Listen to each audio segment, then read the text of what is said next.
Cláudio Reston, Haroldinho.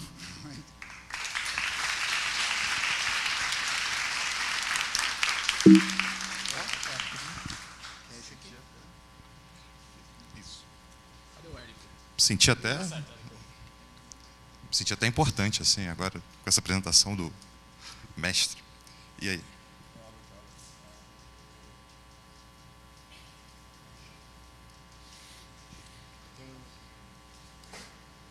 Como deixar um laserzinho? Ah, tá. Beleza. Então, gente, eu, na verdade, não sabia que o Vônei faria uma apresentação tão boa minha, então eu resolvi começar a palestra tentando me apresentar um pouquinho para vocês, que tem muito amigo meu que me conhece aqui de longas datas, mas eu achei que era importante também fazer essa apresentação. E aí, essa semana eu mandei para uma assessora de imprensa que trabalha com a gente um texto, eu falei, vai ter o diatipo, tenta fazer uma divulgação, não sei o que lá, e ela me mandou um texto de volta com o que seria minha apresentação. E eu fiquei um tanto surpreso, porque tipo, tem a Carioca 41, não sei o que lá, mas esse parágrafo aqui me chamou muita atenção. Foi premiado 4 vezes na Bienal Design Gráfico, vencedor do Grand Prix de Mídia Digital, não sei o que lá. Eu olhei e falei, cara, mas pô, parece até que alguém realmente importante. Aí eu fiquei pensando nas biografias dos outros que eu leio e falo, porra, esse cara, eu vou matar esse cara, porque esse cara é incrível. Mas isso, na verdade, é expectativa, porque a realidade do meu dia de trabalho é mais ou menos isso. Não tinha cortina e eu tinha que fechar o trabalho. Apresentações feitas, e agora que estamos todos nivelados por isso, eu vou falar um pouco de tipografia que, no meu, eu tenho uma relação muito peculiar com a tipografia, porque eu acho que é uma coisa construída ao longo da vida, essa relação. Eu não sou calígrafo, eu não sou um type designer tradicional, vamos dizer assim. O que me encanta na tipografia são as possibilidades que ela oferece. E eu vou falar um pouco dessa relação. E quando eu digo que é construído ao longo de uma vida, procurando material para a palestra, eu encontrei assim, meu primeiro trabalho com quem é meu sócio hoje em dia, que é o Zé, que a gente fazia os convites dos saraus do colégio. Então, eu estava remexendo as coisas, eu falei, cara, olha que coisa bacana. Assim, desde moleque, a gente gostava de desenhar fonte, e eu gostava muito de fazer... como é que se diz? Agenda, diário, né, de viagem. E de lá para cá eu vejo que as coisas não mudaram muito. Assim. Isso aqui foi o meu caderno de uma das últimas viagens que eu fiz. Mas a minha relação profissional com tipografia mesmo, ela começou com o design de bolso, como o Vônei falou. Que foram os meus primeiros experimentos tipográficos. Era um zine, eu fazia com José Bessa, cada um era encarregado a fazer uma metade do zine, ele era todo em preto e branco, e a nossa ideia era exatamente a exploração dos limites da legibilidade, quebrar o convencionalismo de como as coisas eram escritas, eram apresentadas. Então, assim, tinha brincadeiras, né, com marcas que a gente fazia, que era muito legal também, essas distorções de marca que a gente fazia, porque nos ensinava, de certa forma, a entender como as fontes funcionavam. Né? Toda vez que a gente tinha que redesenhar uma marca, a gente tinha que redesenhar as fontes. Então, isso também foi dando uma intimidade com a tipografia para a gente muito boa. E tinha umas brincadeiras, assim, tipo, quebrando totalmente, desconstruindo, né, a leitura. Ali tem um monte de nome de designer bom, Salbaz, aí embaixo é designer bom e designer morto. Como a Andréa falou aqui de vários, né, que já se foram. E aí, depois do design de bolso, a gente deu um passo além, eu dei um passo além, que eu resolvi montar uma foundry, né? Isso em 99, que foi a maior irresponsabilidade tipográfica da minha vida. Porque a gente se trancou, eu e o Zé, nós nos trancamos numa sala, e em mais ou menos um mês a gente saiu de lá com 20 fontes prontas, né? E com um catálogo de fonte impresso, a gente falou, não, vamos vender a fonte, claro, assim, vai dar super certo. E assim, os specimens são as coisas mais bizarras, né, assim, mais irresponsáveis do mundo. Então, os nomes das letras eram isso, massa falida, buchada, embolia lunar, supersônica. Esse aqui era o Zé no banheiro. Latrina, porque essa fonte eu fiz a partir de um desenho que estava no banheiro lá da faculdade. Mas foi uma responsabilidade tipográfica que para mim valeu muito a pena, e assim, posteriormente, trabalhando com a Visorama, trabalhando muito para o mercado publicitário, que é um mercado muitas vezes engessado, que você não tem muita chance para desenvolver tipografia, então resolvi montar o que seria meu projeto pessoal que é o Chacundum, que aí, assim, eu fui além, eu saí da irresponsabilidade para chutação de balde tipográfico. Eu falei, cara, eu não quero me prender a nada, eu não quero me prender a nenhuma regra, a nenhuma norma, a nenhum estilo, eu só quero fazer coisas tipográficas independente da maneira que seja. E anos depois, assim, eu resolvi juntar um material sobre o que eu tinha feito para poder montar uma apresentação, né, para as pessoas entenderem mais ou menos o que era a proposta do Chacundum. É um videozinho super... Ah, não, antes disso, meu primeiro trabalho, né, meu primeiro projeto com o Chacundum, um dos primeiros, eu fiz com o Renato Fatini, que ele está até aqui, que era a gente chamava de Hall of Shame, porque eram trabalhos assim, que isso nunca daria certo, isso nos mataria nossos clientes de vergonha. E a brincadeira era o seguinte, ele mandava um desenho, eu desenhava em cima. Aí no segundo eu desenhava alguma coisa, ele mandava o desenho.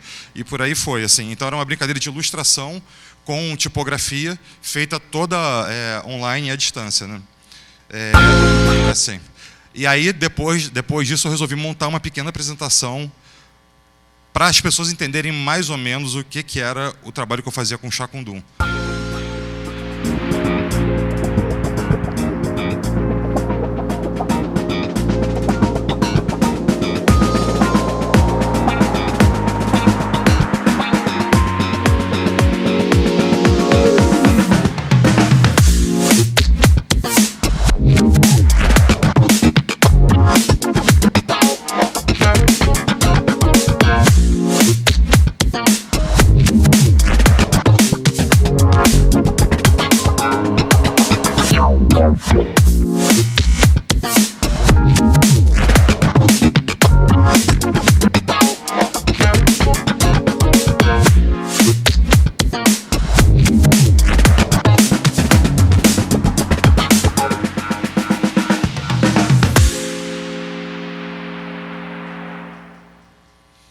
E aí agora eu vou falar um pouquinho de alguns desses trabalhos e principalmente sobre coisas que eu acredito sobre tipografia, que no fundo esse blá blá blá todo foi para agora realmente começar a palestra de verdade.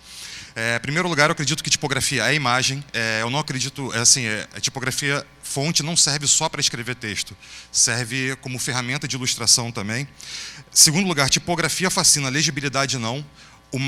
Para mim, a graça é você não é fazer as pessoas lerem, é você fazer as pessoas quererem ler. Eu acho que existe uma diferença muito grande nisso. Eu acho que você fixa muito mais a mensagem quando você faz com que as pessoas queiram ler. E outra que legibilidade não é comunicabilidade, mais ou menos corroborando, firmando isso que eu acabei de dizer. Assim, eu acho que quando você faz a pessoa querer ler, você está comunicando muito melhor. Outra coisa, o erro é tão interessante quanto o acerto para mim. Assim, eu acho que muitas vezes você está fazendo um trabalho, sai um erro, e eu acho que, às vezes, se você não estiver ligado, ele vai passar despercebido, mas talvez ele seja mais interessante do que o acerto. E tipografia sempre funciona. Não tem erro. Assim, se você souber um pouquinho de composição, manda tipografia que vai dar sempre certo. É sucesso garantido. É até um pouco overrated, né? Assim, tipografia, mas sempre funciona. E aí, voltando para a história da caligrafia, eu tenho uma mão muito ruim. Assim, eu não tenho muita firmeza para coisas pequenas. E eu fui descobrindo que com textão, né, com coisas, quando o gestual sai disso aqui para ir para isso aqui, começa a ter alguma graça. E lá em Curitiba, sei lá quantos anos atrás, você já deve ter uns 8 anos atrás, eu fui chamado para o meu primeiro trabalho de textão, que foi o Kitnet, que era um bar lá, que a entrada do bar ele era todo feito, era trava-língua, né? 3 tigres tigrados, essas coisas.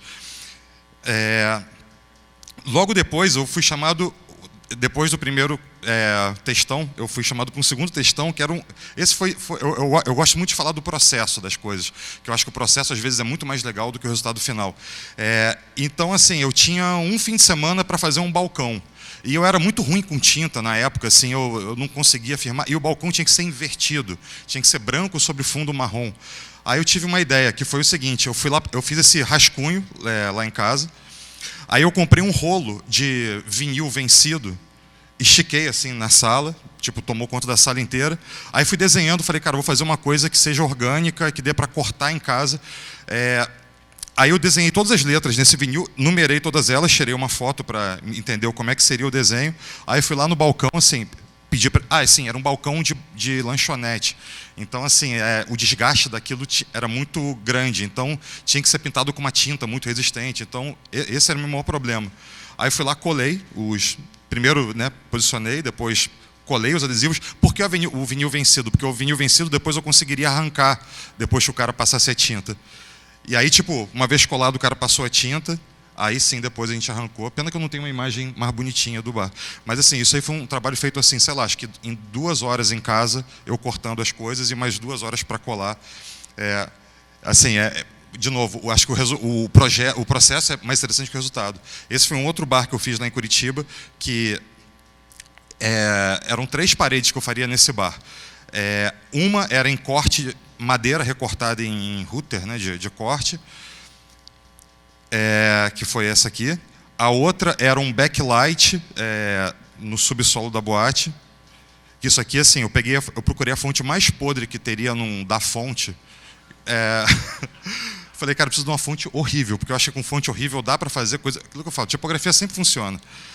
Dá para fazer coisa bacana. E a terceira parede eu pintei na mão. Então, assim, o legal, o que eu curti de fazer isso daí é porque, assim, eu tinha um trabalho recortado em madeira, eu tinha um trabalho feito com luz, com backlight, e um trabalho pintado à mão, todos no mesmo bar. Depois disso, eu comecei a ser chamado para amigos, né, por amigos, para pintar portas, paredes, né, assim, que destino incrível na vida. Virei pintor de porta e parede. E para amigo, assim, né, que você não sequer cobra, né? E aí tem algumas coisas, mas você não cobra, mas pelo menos rende as maiores porres da sua vida e as fotos mais engraçadas que você vai ter de recordação depois do trabalho feito. Esse aqui foi um muro que eu pintei com um mestre meu, assim, um amigo, que é o Cláudio Gil. Esse sim é calígrafo de verdade. E foi um trabalho bacana, que ele ia escrevendo com as góticas, com as fractures, e eu ia contornando com as toscas, né? E aí, assim, eu acho que eu consegui separar algumas coisas de usos comerciais que eu consegui realizar com tipografia dentro da Visorama. O primeiro foi um pôster promocional que a gente fez na época da penúltima Copa do Mundo, que era um hino nacional. E eu fiz esse pôster, na verdade, assim, eram 20 e tantas páginas A4, que eu fui fazendo cada estrofe do hino numa folha. Depois eu escaneei, tracei, e ele foi impresso em gráfica de lambe-lambe na primeira tiragem, e na segunda foi impresso em silk. Então a gente dava de presente para os clientes. Ele foi destaque numa das bienais de design. Esse aqui é um trabalho que eu dá um carinho assim, de ter feito, que era mostra de curta no Rio. E era de curta cinema. E todo ano a gente inventava uma coisa que tivesse alguma relação com o curta. Nesse ano, a gente quis brincar com um pequeno construtor, que o curta, na verdade, é um pequeno pedaço de ele pode ser um embrião de uma ideia, né? Pode ser um início de uma ideia muito maior, ou pode ser uma coisa que se resume nela mesma. Então a gente procurou esses pedacinhos de pequeno construtor. Aí eu fiz um layout em casa com as peças, e depois a gente montou digitalmente o pôster inteiro, com as outras pecinhas e algumas citações de Rio de Janeiro ali também, do calçadão, aquela coisa. E desmembramentos, né, para o resto para outras peças. Esse aqui foi um pôster que eu produzi para o pessoal do Queremos, que é uma galera que organiza shows lá no Rio. E o que eu gosto era para a banda chamada Miami Horror. E falou assim, e mesma coisa, eu ouvi a banda, mas eu queria brincar com algum conceito que tivesse a ver com Miami e horror. Então a gente começou a pensar em brincar com flamingos. Aí eu falei, então vamos fazer um pôster tipográfico com flamingos. E aí, o curioso desse é que o processo foi inverso. Eu rascunhei no Illustrator para depois finalizar ele na pintura. Então eu rascunhei ele no Illustrator para conseguir tentar entender o que seriam essas formas dessas letras, né? Criar tipo uma espécie de um esboço, para depois sim passar para o pincel e redesenhar todas essas letras à mão, e no final fazer a composição tipográfica. Então são esses flamingos meio decadentes, assim, que eu acho que e que o pôster basicamente é isso, assim, é só o lettering. Ainda para o Queremos, logo em 5 anos depois, sei lá, 4 anos depois, eu fui chamado para fazer a capa do livro, de 5 anos que reunia todos esses pôsteres que os artistas fizeram e tal. E, na verdade, meu desafio maior... O lettering, tudo bem, o lettering é muito... Segundo o Renato Fatini disse, a 2 quarteirões de distância dava para ver que era um trabalho meu. Mas o chato desse trabalho foi que eu tinha que botar 67 nomes de banda, de alguma forma, e tinha níveis de hierarquia, e era um inferno. Então, eu optei para fazer 3 níveis, né, de 3 estilos de fonte, e no final, que é essa imagem branca, preta e branca, e no final eu botei isso rebaixado no fundo, porque não dava para botar 67 nomes mais um texto em cima. O resultado foi esse. Isso aqui foi um trabalho que eu fiz lá para a Visorama, era a entrada da Visorama feito com neon, nunca tinha trabalhado com tipografia em neon. Então, assim, é uma outra mídia, uma outra história. A gente rascunhou tudo no 3D e mandou fazer e, assim, rezar para que saia mais ou menos parecido com o que estava projetado. E, de fato, estava. Então, você tem, assim, vários níveis. Você tem backlight, você tem neon rodadinho, você tem LEDs, né? Neon com LED. E esse aqui foi um trabalho que eu fiz para a Ogilvy recentemente, que era o painel de entrada deles. Eu queria ter pintado na mão, só que assim, foi a primeira vez que eu acho que eu fiz um trabalho tipográfico com um cliente dando pitaco, o que é um inferno, porque assim, o cara chama você para fazer aquilo que você sabe. Aí você faz aquilo que você sabe, ele fala, não, é o que eu estava pensando, podia ser mais ou menos assim. Aí eu falei, bom, então, no final das contas, dei graças a Deus por não ter sido pintado, porque eu fiquei me imaginando tendo que passar tinta preta e redesenhando letra branca ao longo de alguns dias. E teve uma outra curiosidade. Quando começou o trabalho, só tinha uma meia dúzia de palavras, assim, que era ali. Aí depois, no segundo dia, o cara falou, não, eu mandei o layout para ele, falou, pô, do caramba, só que tem um problema, aumentou a frase e o David não vai estar mais sentado, ele vai estar em pé. Eu falei, bom, isso, né, muda tudo. Então, joguei aquele trabalho todo no lixo e comecei a refazer esse layout. E o meu processo para esse trabalho, como seria impresso numa parede muito grande, existe uma relação de proporção muito diferente quando você desenha fonte pequenininha e quando você desenha fonte grande, né? Não adianta você desenhar pequenininho e mandar expandir, porque vai ficar muito grosseiro. Então, a partir do layout, eu imprimia esse layout grande, ia com vegetal em cima, ia refazendo todas as letras num tamanho maior, para que quando aquilo fosse aplicado na parede, tivesse mais ou menos o tamanho que eu estava realmente desenhando. E aí depois teve o processo de aplicação, de adesivo, que mata a plantinha, mas enfim. E no final o resultado foi esse. Isso fica na entrada lá da Ogilvy, que é uma agência de publicidade. Como é que eu estou de tempo? Está tranquilo? Sim, tá.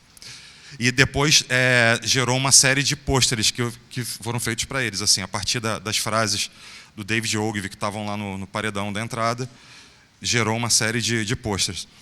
É uma chutação de balde tipográfica, como eu falei antes, assim, muito diferente da mãozinha da Andréa Branco, que dá vontade de quebrar os dedinhos, de tão perfeito que faz.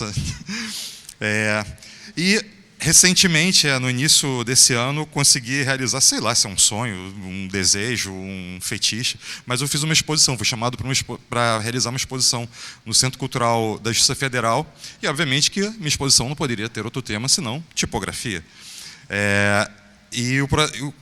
Falando um pouco de processo, me falaram assim, cara, eu preciso de um convite para a sua exposição. Eu falei, cara, eu não sei nem do que a exposição se trata, como é que eu vou fazer um convite? Aí eu tive que inventar um nome. Eu falei, tá bom, alfabetos imaginários, eu acho que é um nome que qualquer coisa que eu bote lá pode ser alfabeto imaginário. Então, o processo eu comecei assim, tipo, primeiro eu imaginava o cartaz preto, então comecei a fazer ele invertido.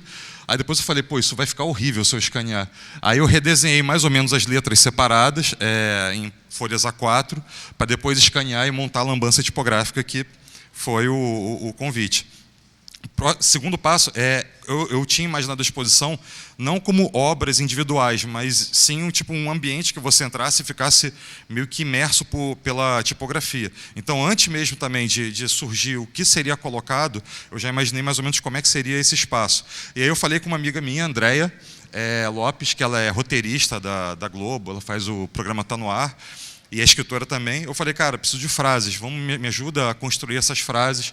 O lugar era uma antiga cela de presos, né, de réus, na verdade, que iam para o julgamento no CCJF, que era o tribunal, era o Supremo, sede do Supremo na época, e ela começou a me dar frases que tinham a ver com confinamento, ideias que se misturavam com confinamento que tinha a ver com a cela. E aí cheguei em casa, pedi um mês de férias lá na Visorama e comecei a entrar num trabalho de imersão. E era todo lugar, assim, todo dia eu saía para almoçar em algum canto diferente, sentava, ficava rascunhando, e chegava em casa e ia pintar. E mesma coisa, assim, o rascunho eu fazia num tamanho pequeno, eu não sabia se funcionaria, e o desenho eram placas de madeira desse tamanho, mais ou menos. E aí eu começava a desenhar e começava a fotografar para entender o que aquele conjunto estava formando. E eu comecei a ver que realmente, assim, apesar de ser uma coisa de cada jeito, eu acho que tinha uma unidade no todo. E, para finalizar, eu tinha um paredão de 4 metros por 6 metros no fundo da sala. Que eu falei, cara, vamos pintar um alfabeto, né? Já que alfabetos imaginários, até agora eu não falei de alfabeto, só falei de confinamento. Então, e meio que eu fui pegando assim, letras que eu tinha usado ao longo das telas, né, e fui jogando no fundo.